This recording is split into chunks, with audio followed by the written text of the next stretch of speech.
김건희 여사가 날밤을 새며 그것에 대한 답정을 해줬다. 네. 남편은 부인의 핸드폰 비번을 모른다. 그런데 부인은 남편의 핸드폰 비번을 안다라는 얘기예요. 네. 부인 얘기를 하면서 심지어는 유경수 여사가 맞아요. 유경수가 등장합니다. 저는 이 보수 지지층 중에 이 부분에 대해서 동감하는 사람과 이것에 대해서 분노하는 사람의 비율이 어떨지를 지금 가늠해 보고 있었고요. 네. 또 하나는 지금 그 부인을 대통령 부인은 대통령과 함께 선거를 치르고 대통령과 함께 또 도와야 되는 입장이지 않느냐. 공직자는 아니지만. 그리고 이제 참모들한테 뭐 이렇게 못하는 말, 참모들이 직접 못하는 말이 있으면 우회적으로 좀 부드럽게 하라고 이야기해 줄 수도 있는 사람 아니냐. 그걸 국정관여라고 할 수는 없다. 만약에 그렇게 얘기한다면 국어사전을 다시 한번 바꿔야 된다. 네, 그걸 국정농단이라고 한다면 네. 국어사전을 다시 정리해야 할 것 네, 같다라고 그런 이야기를 얘기했죠. 하나 했고요. 네. 그다음에 이제 그 실제로 김건희 여사에 대한 생각을 가장 많이 하고 계시잖아요, 대통령이. 네. 이렇게 얘기했습니다.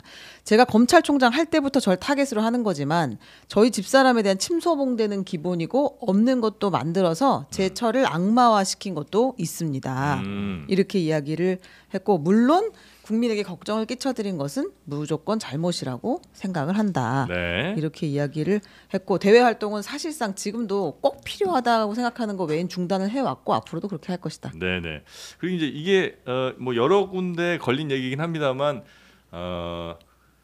김건희 여사가 대통령이 막 그 새벽 늦게까지 일하고 이제 들어오면 물론 이제 그 이야기하면서는 인수위 시절 얘긴데요. 인수위 시절에 이렇게 밤 늦게까지 열심히 일하는 당선자를 본 적이 없다고 인수위 많은 사람들이 그렇게 얘기를 했다는 겁니다. 그래서 이제 밤 늦게까지 일하고 돌아와서 피곤해서 쓰러져 자면 그때부터 아내가 새벽 뭐 5시 6시까지 본인의 핸드폰을 들고 여기저기 고마운 사람들한테 일일이 막 수천 명한테 답장을 하더라는 겁니다.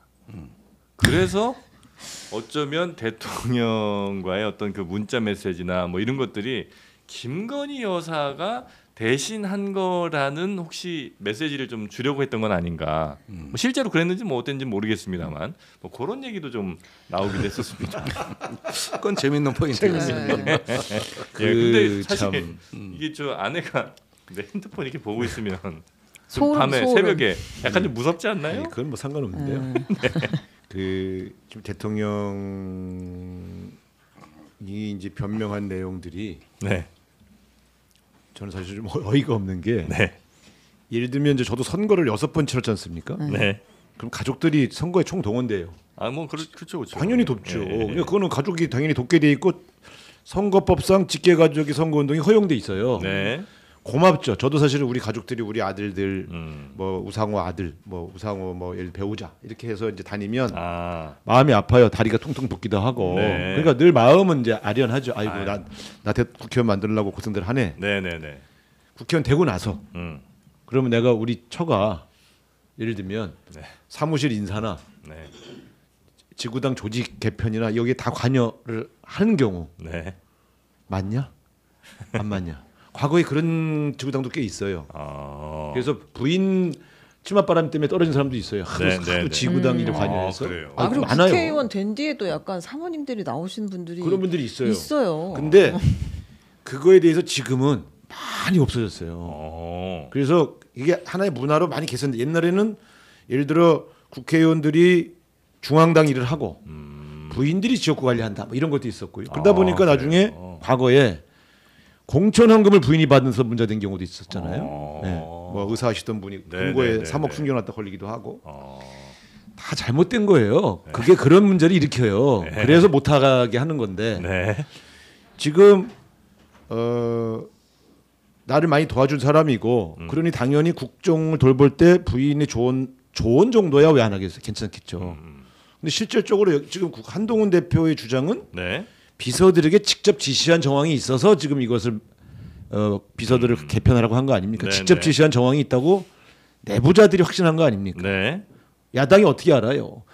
그러니까 대통령을 조언하는 배우자의 역할은 계속 해도 되는데 직접 지시한 상황이 있느냐라고 물은 건데 그거에 대한 답은 안 하고 아이 뭐 내 부인이 나를 위해서 열심히 살았고 지금도 열심히 하고 있는데 그거를 좀 봐줘야지 이렇게 얘기하는 건 전혀 다른 측면의 대답인 거죠. 그 비슷한 부분에 해명이 약간 하나 있어서 요거만 한번 소개해드리면 윤 대통령이 참모들이나 누구 이렇게 막 혼을 많이 내면 그 김건희 여사가 아내가 와서 그렇게는 좀 하지 말라고 요런 얘기는 좀 했었다고는 하더라고요. 그 얘기는 이제 윤석열 대통령 그건 할 수 있죠. 대답에 좀 있었습니다. 아니 이제 우상호 의원께서 그 공천 헌금을 받은 정치인의 부인 얘기를 잠깐 하셔가지고 그런 사람도 있지만 남편을 위해서 남편이 받은 정치 헌금을 자기가 받았다 그러고 대신 들어간 사람도 있는 거죠. 있어요. 동지네요, 동지. 그러니까는 그건 동지라기보다는 그게 내조라고 생각했던 사실 90년대 뭐 80년대 그런 사람도 있는데 저는 지금 그 얘기를 하려고 그러는 게 아니라 네. 이미 지금 이 기자회견 내용에 대해서는 많은 사람들이 예상한 그대로 흘러가고 있잖아요. 근데 좀 마이크로한 걸 봤어요. 일단 보면은 윤석열 대통령은 무슨 얘기를 하냐면은 자기는 부인의 그 핸드폰의 비번도 모르고 그래서 보지도 않았다는 얘기를 하잖아요.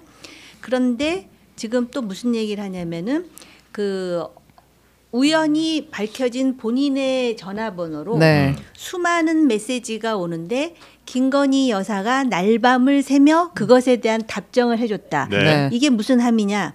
남편은 부인의 핸드폰 비번을 모른다.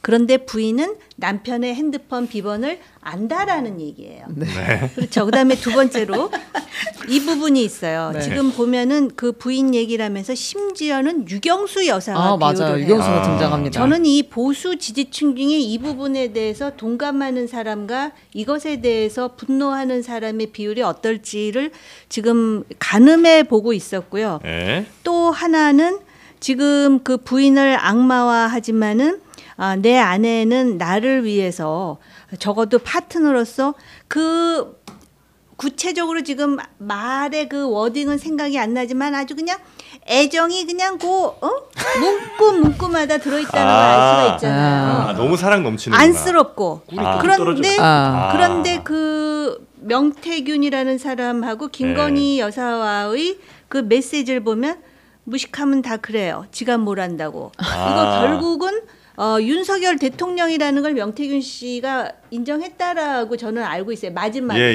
이랬다 번복하긴 저랬다 했다. 하다가 여기서 그 대통령과 대통령 부인에 대한 그 뭐라 그럴까 짝사랑? 관계 설정 그다음에 위계의 구도를 우리가 확인할 수 있다라고 생각하는 사람도 있을 것 같아요. 그러니까 네. 많은 사람이 그걸 의심하잖아요.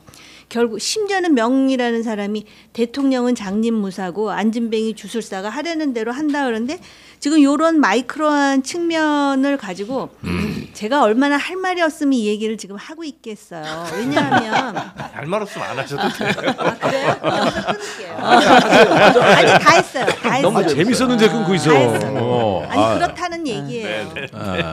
대통령이 근데 진짜 정이 많은 게 내가 대통령 됐다고 해서 번호를 갑자기 바꿔버리면 가까운 사람들한테 어떻게 내 번호 바뀌었다고 다 얘기를 해주고 있겠냐. 맞아. 그래서 못 바꾸고 지금까지 들고 있었다. 네. 내 처나 나나 다 휴대폰을 바꿔 써야 했는데 이제 이런 이야기도 하셨습니다. 박절하지 못해서. 네, 매정하지 못하고 박절하지 못한 것 같아요.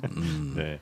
하여튼 김건희 여사에 대한 입장은 거의 요 정도 이제 정리가 좀 된 거라고 봐야 되겠죠. 그러니까 결국은 김건희 여사 문제를 둘러싼 보수 진영의 실망과 균열의 본질을 제대로 안 짚고 그래서 그걸 어떻게 해결할 거냐의 대책은 안 나온 거예요. 맞습니다. 근데 이해를 해달라는 거지. 그러니까 세 가지가 있어요. 하나는 과장되어서 오해가 있는 것도 있고 일부 사실인데 그건 사실 날 돕다가 생긴 일이고 세 번째 앞으로 앞으로 어차피 공개 활동 굉장히 자숙할 텐데 지금도 하고 있지만 그러면 그럼 이걸로 해결된 거죠 이분은. 그러나 저는 이렇게 보는 거예요. 어차피 공개 활동을 자숙할 거면 대통령 입장에서 내가 자숙시키기로 했고 앞으로 공개 활동을 최소화 그칠 겁니다라고 말하면 되잖아요. 말하면 되잖아. 선언하면. 그걸 못 한다고. 나는 그게 이해가 안 가는 거예요. 그러니까 어차피 당신 공개 활동 많이 못 할 텐데 내가 오늘 시원하게 선언할게. 그래서 국민 전환을 할게. 이걸 못 해? 그래서 그 비슷한 얘기는 했어요. 그렇게 얘기하는 게 아니고 국익에 따라서 네, 모두 발언해서 네, 이 문제 모두 걱정이 발언해서. 많으신데 내가 우리 이 처에 대해서 과대한 오해도 있고 네. 서운한 것도 있지만 네. 국민 여러분의 민심을 받아서 네. 우리 김건희 여사의 활동을 최소한으로 만들기로 했다. 이렇게 발표 국민에게 보고 드린다. 이렇게 얘기해야 효과가 있는 거예요. 지금은 이렇게 말하는 것은 효과가 없는 거예요. 문제 해결 의지를 보여줘야지. 네네. 그런 측면에서 저는 이거는 그 한동훈 대표가 이 맥대 쇄신책을 주장했던 저도 야당은 그렇다 치고 네. 집권당 대표가 그 요구한 사람들은 이제 뭐라고 할 수 있습니까? 아무 말도 못 해요. 네네네. 현재까지 나온 얘기. 김건희 여사 문제를 가지고 그렇습니다. 근데 저는 일종의 이제 아주 짜내고 짜내서 이게 이제 고육지책 같은 생각인데요. 지금 얘기를 들어보면은 하나도 안 변했고 앞으로 그러면 이쪽 진영의 미래가 어떻게 될 것이며 그다음에 그러면은 여사 문제도 그렇고 지금 시원하게 대통령이 뭔가 솔루션을 제시하지 않은 상황이잖아요. 네. 그런데 그 흥미로운 거는 지금 그 대통령의 답변의 태도를 통해서 많은 사람들 시청자들이 보면서 뭐 욕도 하고 비판도 하면서 네. 재밌으니까 계속 보게 만드는 거 그러면서 이렇게 그 하나도 경로하지 않고 과거처럼 예를 들어서 그 의정 갈등을 얘기할 때 그 본인의 그런 스타일이 있어요. 막 힘을 주면서 마치 또 뭐 웅변하듯이. 근데 지금은 굉장히 부드럽게 제가 그래서 은유적으로 그 탤런트 주연 씨 얘기를 한 거예요. 네. 그러니까는 뭐라 그럴까 이렇게 부드럽게 얘기를 하면서 지금 그 일반인들도 아니 그 아주 쉽게 막 이렇게 비난도 하고 심지어는 아마 그 욕도 하는 사람도 있을까 어떻게 저렇게 할 수가 네. 있어 술 한 잔 걸치고 무슨 뭐 편하게 얘기하는 사석이 아닌데 네. 이렇게 말하는 사람도 있지만 저게 혹시 전술 아닐까 그러니까는 저 사람이 무슨 악의가 있어서 그리고 어떤 그런 패도 정치식의 그런 정치를 하는 게 아니라 나름대로는 그런 아까도 그 말씀하시잖아요 순수한 것 같다고 네. 그러니까 지금 그래서 그러는 건가 그러면서 아까 최 기자 그 말씀하시지 않았어요 매력 있다고 사석에서 네네네. 그러니까는 같이 밥 먹고 술 먹으면 그렇게 또 빠져들잖아요, 다들. 그러니까 네. 바로 그런 거를 지금 노린 건가